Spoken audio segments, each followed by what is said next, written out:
GS gang, how you doing? I'm doing alright. Today we're about to do a prank real quick because we gotta get leave. But we're about to do anyway, see this? We're about to do crack neck prank, so let's get it. Put it down, put it down. That you didn't use, and you think they're from another man. You heard a strange man's voice on the baby monitor, and she had turned off the video. And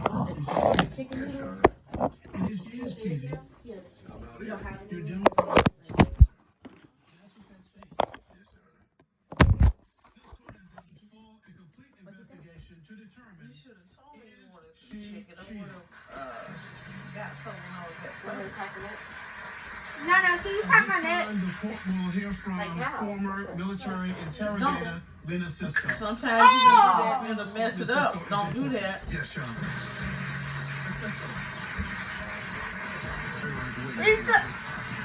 Yeah. Don't do that no more. Would you state your credentials, please, for the court? I am a former Department of Defense certified military interrogator. Shortly It's a prank.